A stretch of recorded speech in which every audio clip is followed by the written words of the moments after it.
We return to the woods and check out what the leaves have been up to. A bunch of them have abandoned their perch to crash towards the earth and continue their color changing from a lower vantage point. But many leaves have stuck it out so far, as you can see. Some have barely changed at all, others are undergoing a vibrant transformation or have fully died. The ground is littered with leaves, but many still hang on to the perch where they were born. Leaves are sessile, not motile. They're not able to move. They blow in the wind, of course, but that's just responding to their environment, not moving through it. For centuries, scientists thought that leaves were jumping off of the trees as the seasons changed because they enjoyed being buried in the snow, but further study has revealed that the leaves don't jump at all, they fall, which is where the name of the season comes from. Not all trees drop their leaves for complicated and controversial reasons that we will unflinchingly examine in this video. The type of trees that decide when they want to drop their leaves are the aptly named deciduous trees. Obviously, being a deciduous tree is no easy task and requires well-developed judgment to determine the proper timing of when to drop leaves. Not all trees are as aware and discerning as the deciduous ones. You can see evergreen trees in this forest. The evergreen trees are the least conscious because they don't have to figure a lot out. There's a huge rivalry between the evergreen trees and the deciduous trees. Perhaps surprisingly, the jealousy actually can go both ways. When winter comes, which we'll see in about a moon's cycle, the deciduous trees get quite jealous of the evergreen trees.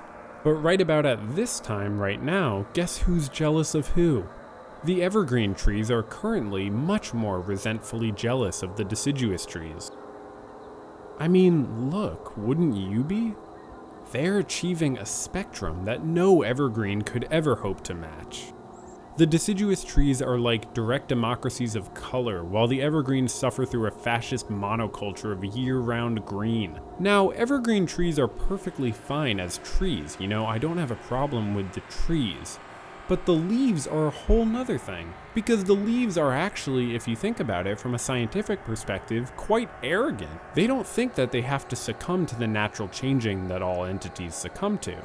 And there's this kind of standoffishness to an evergreen tree, and it's the reason why they aren't in a lot of these shots.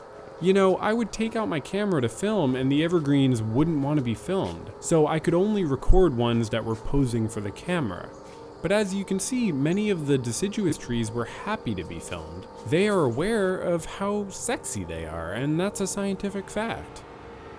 The smoking hot deciduous trees are not better than other trees, but they're more aware of the ways that they change, and to me there's a kind of beauty in that. They're not aware of the ways they change, but they're just more aware. So they have between about 0.01 and 0.04% awareness about the fact that they have leaves and can drop them when it's time.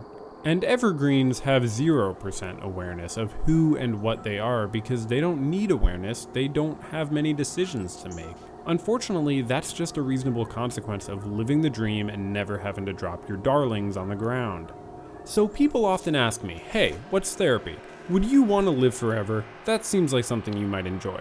And I say thank you, no thank you though. Because that reminds me of evergreen leaves. And they say, oh, I'm really sorry, I didn't mean to remind you of evergreen leaves. And I say, no, it's okay because I've been working through a lot of these issues in my life. It's taken many, many trips into the woods and I edit these clips out, but there are a lot of shots of me screaming at the evergreen trees. I hate to admit it because I know I'm supposed to be this rational guy who makes perfect arguments on YouTube, but these evergreen trees are so arrogant that it really gets to me. They're beautiful in their own way, sure, I can't deny that, but they don't have the sexiness of a deciduous tree, the openness, or the awareness of their own changeability, and that's just science. I didn't write these laws into the universe, not even Chucky Darwin did, the first man to walk on the moon, but that's just a fact of nature, so it's something we all just need to deal with.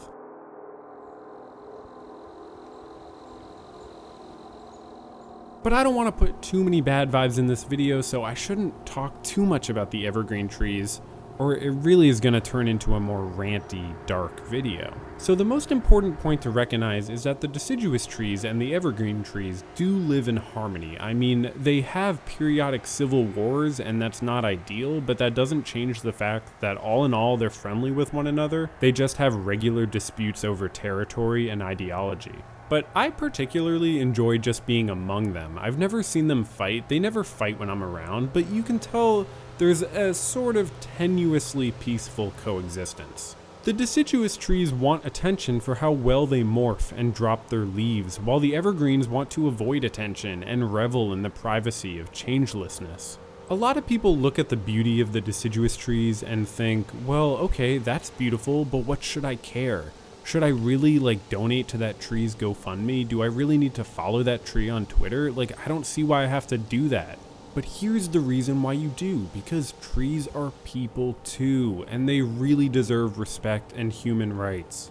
Human rights are actually not just for humans. That is a misnomer.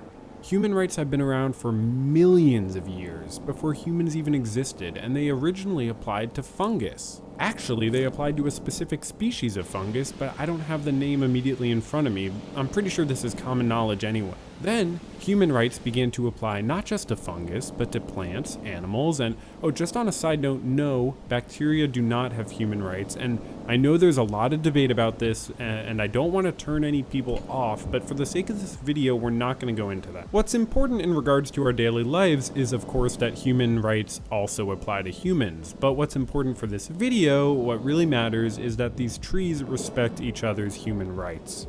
And I'm happy to confirm that when I'm out in the woods, I do feel a sort of camaraderie among the trees. You can tell they don't mind kind of bumping into each other when the wind blows and stuff like that.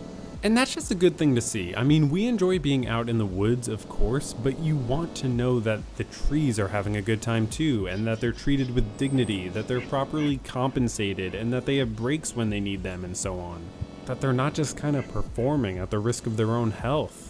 And I think this is the case. I don't know the details of exactly how all the trees are compensated, but I think they earn roughly 250 kilowatts per hour of radiation, and they get breaks every day for roughly 8 to 10 hours, which is usually when the sun goes down. Unless we're talking about night trees, which work very differently, of course, and are probably a topic for another video. If you're bothered by this and wondering why all this footage is from the day, my answer is that actually I have a lot of footage from the nighttime, but the problem is I get home each time after getting hours and hours of high quality night tree footage, and I upload it to my computer and you can't see any of it. Because I don't know if you realize this, but every single time it's nighttime, there's almost no light that's out, and you basically need light for cameras. So anyway, I know it might be disappointing, but that's the reason why most of this footage is shot during the daytime. Actually, I think all of it was. Yeah, because I could include the night footage if you all want, but it would just be a completely black screen with absolutely no variation. I don't like turning the flash on because it attracts bugs. Okay, listen to this. I was at these woods several nights ago, and I take out my camera because I'm sensing that the trees in front of me are beautiful, okay?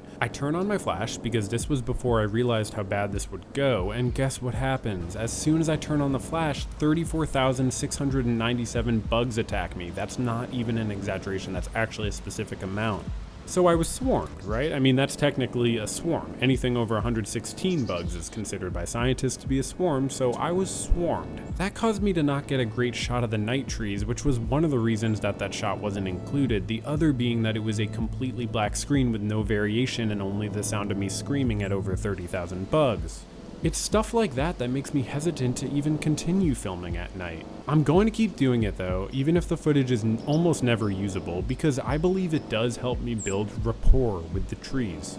And that's a therapy word, rapport, so you can't say that this video has nothing to do with the channel. I build rapport with the trees, okay? I kind of show that I'm there for the night trees as well as the day trees. And I think this helps because I don't know if you know this, and some scientists don't even know this, but through study it's been found that the day trees and the night trees not only have relationships, but are actually family members. They're related biologically and legally. So when I go out at night, I learn a lot. For example, 2 nights ago, I actually met the uncle of this tree right here. Or the aunt, actually. No, I really don't know, actually. Trees and gender can be very complicated, as gender can be with all species since it's socially constructed. Anyway, I met this tree's parent sibling, and it was a hoot. I learned a lot about this tree. For example, this tree actually wishes it was an evergreen tree, year-round. It's kind of interesting. So going at night really gives me the access to get to know these trees and to better understand why they drop their leaves when they do, or other interesting facts about them. I know that might sound ridiculous, and I know some people like to say trees don't have families, or say there's no difference between night trees and day trees, or say you're making this up off the top of your head and have no idea what you're talking about, or other things like that, but I just want you to know the truth. So thank you so much for watching this video. I know it's not extremely informative and it's mostly just been about sitting back and enjoying the trees and the falling leaves, but hopefully it inspires you to get outdoors, to enjoy nature, including your own nature, or just to be silly and have a good time in life.